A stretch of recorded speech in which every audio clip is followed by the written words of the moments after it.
सफल बने, समर्थ बने, पावन बने जीवन। मीठी मुरली सुन के पाए सुख सघन। आज का चिंतन, आज का चिंतन। ओम शांति। Good morning. प्यार का सागर सर्वशक्तिवान सदा पावन बनाने वाले शिव बाबा आज हम बच्चों को कह रहे हैं, बाबा को प्यार से याद करते रहो, श्रीमत पर सदा चलो, पढ़ाई पर पूरा अटेंशन दो तो तुम्हें सब रिगार्ड देंगे। साथ में बाबा पूछ रहे हैं, अतीन्द्रिय सुख का अनुभव किन बच्चों को हो सकता है? बाबा कहते हैं, जो देही अभिमानी है। इसके लिए जब किसी से बात करते हो या समझते हो तो समझो मैं आत्मा भाई से बात करता हूं। भाई भाई की दृष्टि पक्की करने से देही अभिमानी बनते जाएंगे। और दूसरी बात है, नशा जिन्हें है कि हम भगवान के स्टूडेंट हैं, उन्हें ही अतीन्द्रिय सुख का अनुभव होगा। आज बाबा ने बहुत प्यारा सा गीत याद किए हैं। कौन आया मेरे मन के द्वारे, पायल की झनकार लिए कौन आया। बाप बैठ बच्चों को समझाते हैं। दूसरी कोई संस्था में ऐसे नहीं कहते कि बाप बच्चों को समझाते हैं। बच्चे जानते हैं बराबर। सब बच्चों को जो समझ में आता है कि सब बच्चों का बाप एक ही है, सब ब्रदर्स है, उस बाप से जरूर बच्चों को वर्षा मिलता है। चक्र पर भी तुम अच्छी रीति समझा सकते हो कि यह है संगम, जबकि मुक्ति और जीवन मुक्ति मिलती है। तुम बच्चे जीवन मुक्ति में जाएंगे तो बाकी सब मुक्ति में जाएंगे। सदगति दाता, लिबरेटर, गाइड उनको ही कहा जाता है। रावण राज्य में कितने ढेर मनुष्य हैं। राम राज्य में एक ही आदि सनातन देवी देवता धर्म था। उनको आर्य और अनआर्य कहते हैं। आर्य सुधरे हुए, अनआर्य ना सुधरे हुए को कहा जाता है। इसका अर्थ भी कोई नहीं जानते कि सुधरे हुए से अनसुधरे कैसे बने। आर्य कोई धर्म नहीं था, सुधरे हुए यह देवताएं थे। फिर 84 जन्म के बाद अनसुधरे बनते हैं। जो ऊंचे थे, ऊंच पूज्य थे, वही पुजारी बन पड़े। हम सो का अर्थ भी बाप ही समझाते हैं। इसीलिए बाबा कहते हैं, सीढ़ी पर समझाना बहुत अच्छा है। अब तुम बच्चों को ही सारी नॉलेज मिलती है, परंतु समझते हैं कोई मुश्किल। तब कहते हैं कोटों में कोई ही ज्ञान आकर लेंगे और देवता धर्म वाले बनेंगे। इसमें आश्चर्य नहीं खाना चाहिए। चक्र पर समझाना बहुत सहज है। यह सतयुग, यह कलयुग, क्योंकि सतयुग में होते हैं बहुत थोड़े। झाड़ छोटा होता है, फिर वृद्धि को पाता है। इस झाड़ का किसी को पता नहीं है। और ब्रह्मा की बात भी मुश्किल समझते हैं। बोलो, ब्रह्मा मुख वंशावली ब्राह्मण तो जरूर चाहिए ना। यह एडेप्टेड बच्चे हैं। वो ब्राह्मण है कुख वंशावली, यह ब्राह्मण है मुख वंशावली। यह है पराया रावण राज्य। बाप को आकर राम राज्य स्थापना करना होता है। तो किस में तो प्रवेश करेंगे ना। देखो, यह झाड़ के एकदम पिछाड़ी में खड़ा है। इनकी जड़जड़ीभूत अवस्था है। बाप कहते हैं, मैं बहुत जन्मों के अंत के जन्म में प्रवेश करता हूं। यह अंतिम 84वां जन्म है। तपस्या कर रहे हैं। हम इनको भगवान नहीं कहते हैं। दुनिया वालों ने तो भगवान को स्वरूप ही कहे ठिक्कर भीतर में कह दिया है। इसलिए खुद भी पूरे ठिक्कर बन पड़े हैं। देवताओं की तो बात ही न्यारी है। अब तुम पढ़कर यह पद पाते हो। देवता पद कितनी ऊंची पढ़ाई है।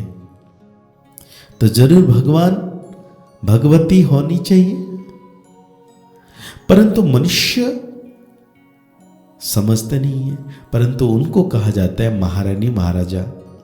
बाकी श्री लक्ष्मी नारायण को भगवती भगवान कहना भी अंधश्रद्धा है, क्योंकि भगवान तो एक ही है ना। तुम शिव और शंकर को भी अलग करके बताते हो। बाप आकर बच्चों को समझाते हैं, गायन भी है, आत्मा परमात्मा अलग रहे बहुकाल। इसका अर्थ भी तुम ही जान सकते हो। जो महारथी है उनको अपने को आत्मा समझ बाप को याद करने की बहुत प्रैक्टिस करनी है, तब तो अपने को पावरफुल समझेंगे। जो अपने को आत्मा ही नहीं समझते वो क्या धारण करेंगे। बाबा कहते हैं, याद से ही तुम्हारे में जौहर भरेगा। ज्ञान को बल नहीं कहा जाता, योग बल कहा जाता है। योग बल से ही तुम विश्व के मालिक बनते हो। अब तुमको बहुत को आप समान बनाना है। जब तक बहुत को आप समान नहीं बनाया है, तब तक विनाश हो ना सके। भल बड़ी लड़ाई लग जाए, परंतु फिर विंदी होती रहती है। अभी तो बहुतों के पास बाम्स है, परंतु यहां रखने की चीज नहीं है। पुरानी दुनिया का विनाश और एक आदि सनातन धर्म की स्थापना होनी है जरूर। थोड़े समय के बाद सब कहेंगे, बराबर यह वही माहवारी लड़ाई है। बच्चे समझते हैं हम ही सिरताज थे, अब फिर बनते हैं। बाबा कहते हैं, पहले तुम किसी को समझाते हो तो मनाने के लिए तैयार नहीं होते हैं, मतलब मानने के लिए तैयार नहीं होते हैं, फिर धीरे धीरे समझते हैं। इसमें बुद्धि बहुत चाहिए। आत्मा में बुद्धि है, आत्मा सत्य चित्त आनंद स्वरूप है।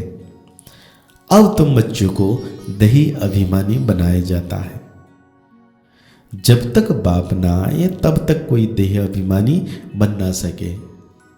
अब बाप कहते हैं, आत्मा अभिमानी भवो, मां में कम याद करो तो मेरे से शक्ति मिलेगी। यह धर्म बहुत ताकत वाला है। सारे विश्व पर राज्य करते हैं, कम बात है क्या। तुमको ताकत मिलती है बाप के साथ योग लगाने से। यह है नई बात जो अच्छी रीति समझना पड़ता है। आत्मा को बेहद का बाप वही है, वही नई दुनिया रचते हैं। तो शिव का इक्वेशन समझाओ कि वो आकर करते क्या है। श्री कृष्ण जयंती और शिव जयंती दोनों की मनाते हैं। अब दोनों में बड़ा कौन।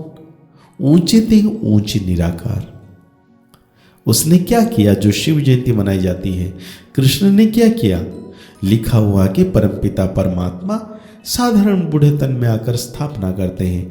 अनेक प्रकार के मतांतर है। श्रीमत तो एक ही है जिससे तुम श्रेष्ठ बनते हो। मानव मत से कैसे श्रेष्ठ बनेंगे।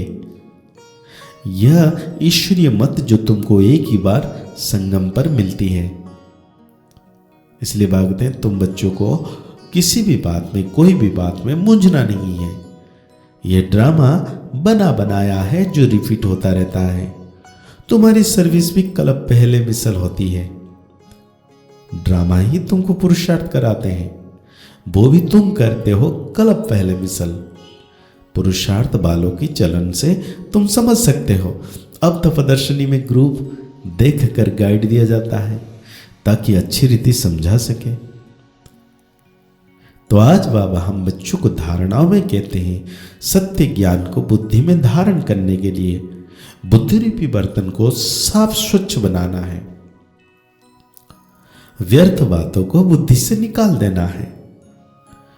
दैवी गुणों की धारणा और पढ़ाई पर पूरा अटेंशन दे अतीन्द्रिय सुख का अनुभव करना है। सदा इसी नशे में रहना है कि हम भगवान के बच्चे हैं, वही हमको पढ़ाते हैं। तो आज बाबा हम बच्चों को वरदान दे रहे हैं, निश्चय के फाउंडेशन द्वारा संपूर्णता तक पहुंचने वाले निश्चय बुद्धि निश्चित भव। निश्चय इस ब्राह्मण जीवन की संपन्नता का फाउंडेशन है, और यह फाउंडेशन मजबूत है तो सहज और तीव्र गति से संपूर्णता तक पहुंचना निश्चित है। बाबा कहते हैं जो यथार्थ निश्चय बुद्धि है वो सदा निश्चित रहते हैं।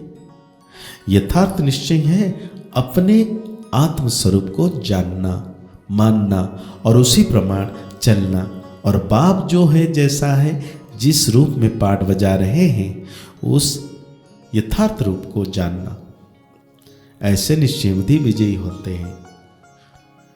तो आज बाबा हम बच्चों को स्लोगन दे रहे हैं, अपने समय को, सुखों को, प्राप्ति की इच्छा को सर्व के प्रति दान करने वाले ही महादानी है। तो आज बाबा व्यक्ति इशारा दे रहे हैं, जैसे शुरू शुरू में अभ्यास करते थे, चल रहे हैं, लेकिन स्थिति ऐसे जो दूसरे समझते हैं कि यह लाइट जा रही है, उनको शरीर दिखाई नहीं देता था। इसी अभ्यास से हर प्रकार के पेपर में पास हुए।